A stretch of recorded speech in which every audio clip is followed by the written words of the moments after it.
Good evening, Bahamas. Coming up tonight on our news. Despite holding ministerial responsibility for the BESS Commission, the Prime Minister revealed today that he's not exactly sure when the EIA for the controversial O-band deal will start. The Prime Minister weighs in on why he fired Reese Chipman. Union leaders head to the Privy Council to challenge a ruling that they say renders all industrial agreements null and void. That story straight ahead.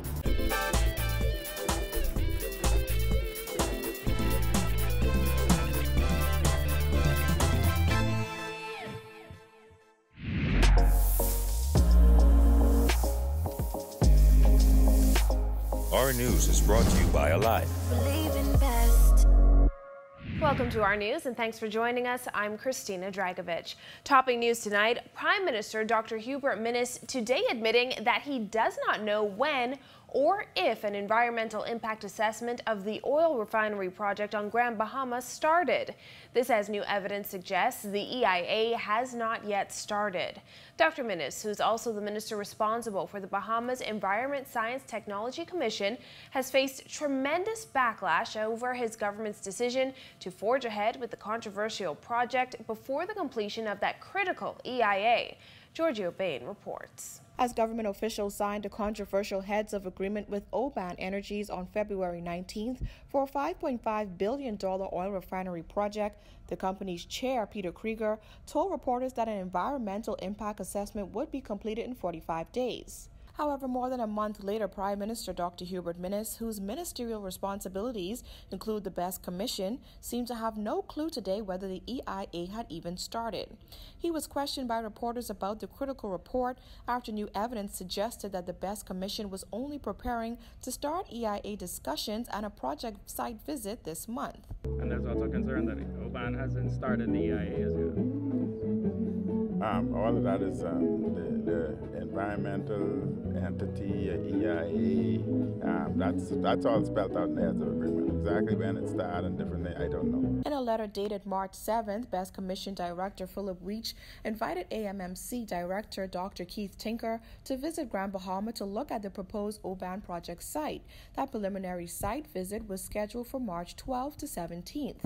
Environmentalists have blasted the government for signing the O-band deal before an EIA is completed. It doesn't help that the area on Grand Bahama where the O-band project is set to be developed is believed to have some historical value. However, Minnis insisted that he has been upfront about all aspects of the deal. I was very specific when I addressed the payment people, and I was upright and honest with them. Okay? And now the environmentalists are dealing with the issue. The heads of agreement speak for itself.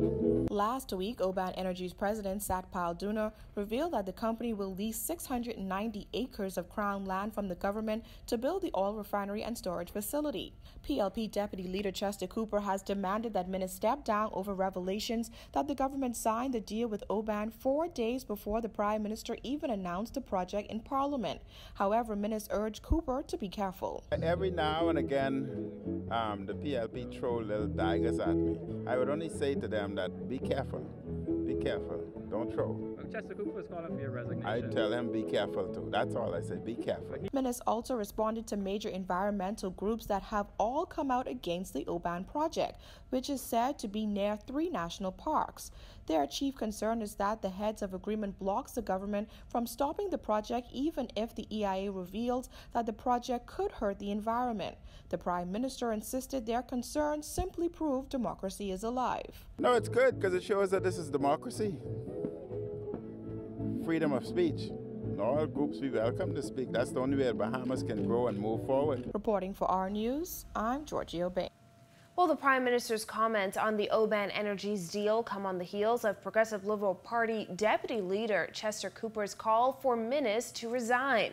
Cooper claims Dr. Minnis misled the House last month when he announced government would be signing the O-band deal days after it was already signed. Vonique Toot reports. In a bid to distract Bahamians from the opposition's vote of no confidence in controversial House Speaker Houston Moutrie on February 14th, PLP Deputy Leader Chester Cooper says Prime Minister Dr. Hubert Minnis announced in Parliament that government would be signing a heads of agreement the following week with O-band Energies for a $5.5 billion oil refinery project.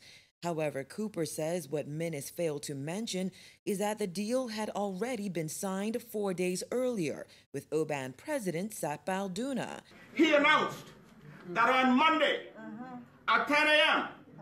on February 19th at the office of the Prime Minister, we gonna have the signing of a heads of agreement for Oban Energies.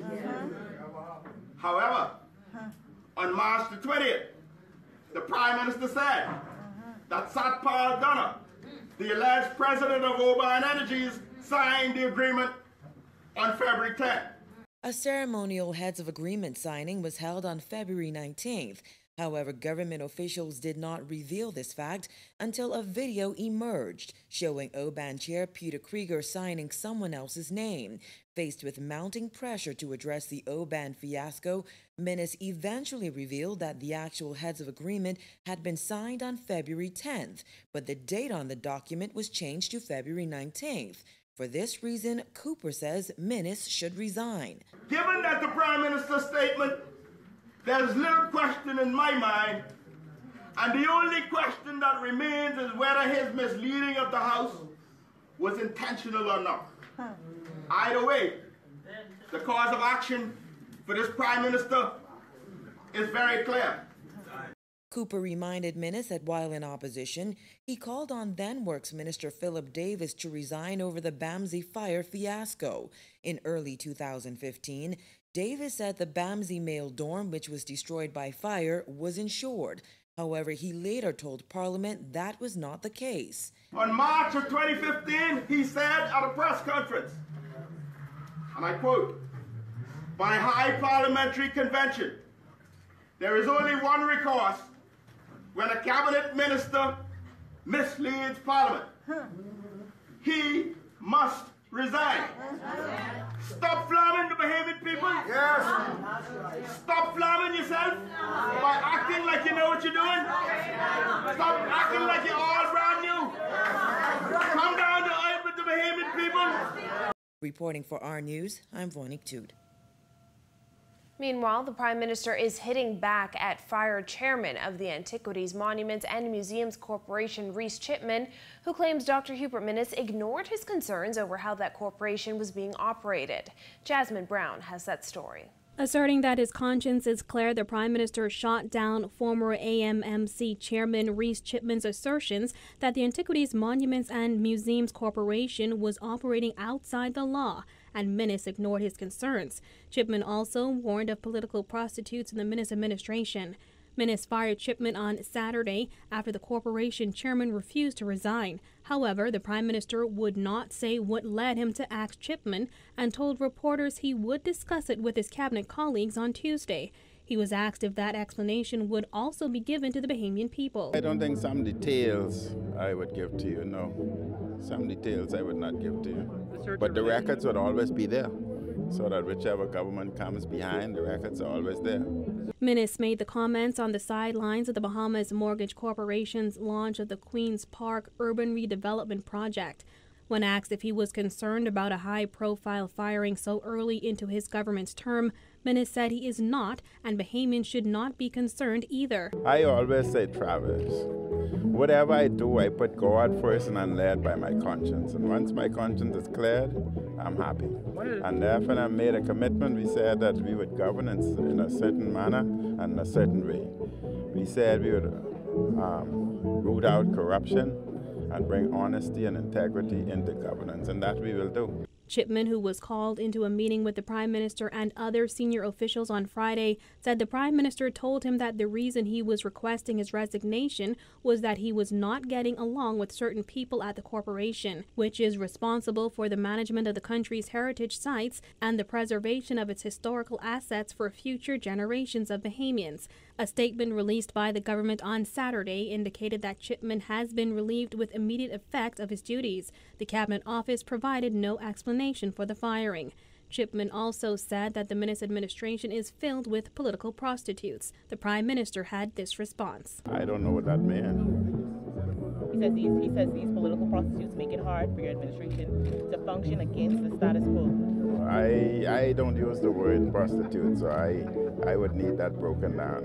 I shy away from such a word. Though Chipman says he expects political fallout following his comments, Minnis says he does not think his relationship with the Centerville MP will be impacted by his firing. Reporting for our News, I'm Jasmine Brown. In other news, union leaders are up in arms over a recent Court of Appeal ruling that they fear renders all industrial agreements in the Bahamas void. Jared Higgs tells us more. Trade union leaders are pleading for the Prime Minister's intervention as they head to the Privy Council over a Court of Appeal ruling which they claim renders all industrial agreements in the Bahamas, public and private, void and of no effect. In the ruling, Acting Court of Appeal Justice Michael Barnett wrote that an industrial agreement is a contract. It is an employment contract. The tribunal is entitled, nay obliged, to construe it in accordance with common law principles of contract law.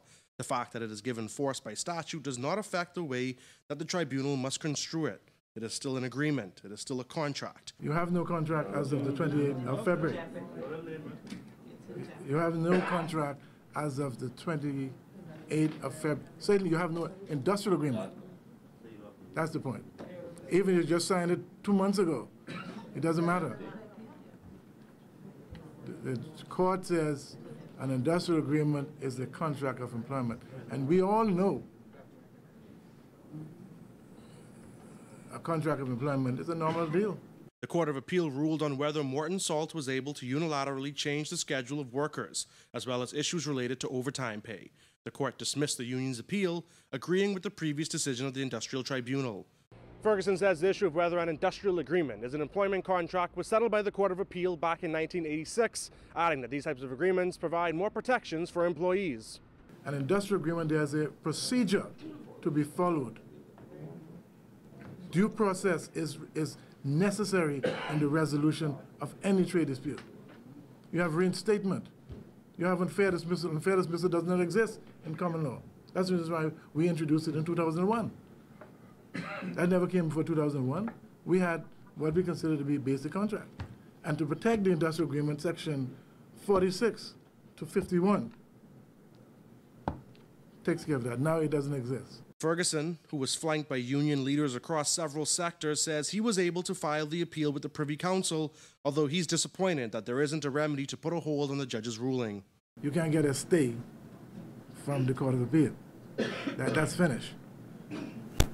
They're functus right now. They can't deal with that matter no more. You got to go either, as the President indicated, either to the Prime Minister, who can tomorrow morning introduce legislation in Parliament to deal with this. That can be done tomorrow morning. Alternatively, the Privy Council. Reporting for our News, I'm Jared Higgs. The Bahamas Mortgage Corporation unveiling its Queen's Park urban redevelopment project today with the ceremony and tour of 5 completed homes. According to Environment and Housing Minister Romuald Ferreira, the 5 new homes will cost an estimated $120,000. The homes within the Queen's Park Urban Redevelopment Project were constructed with the environment in mind. As a matter of fact, in the walls we used fiber boards and they contain foam insulation. The ceilings themselves are also insulated, which aid both of these features will assist in keeping these homes cool during the summer, a little bit warm during the winter months. Queen's Park is a 34-lot subdivision on a tract of land just off Farrington Road. The Bahamas Mortgage Corporation acquired 4 lots in the area in 2016 under the former Christie administration. Prime Minister Dr. Hubert Minnis says the Queen's Park project is just the first step in the government's plan to make housing more affordable for Bahamians. I must say that the minister has just last week taken me out to inspect about 10 vacant lots that he will be introducing very soon. I was told sometime in May through his new housing initiative. These 20 lots would come on stream in May to be sold to the public for less than $30,000. Still to come on our News, the Prime Minister defends his government's track record on crime following a murder-suicide in Yellow Elder Gardens. That and more when our News returns.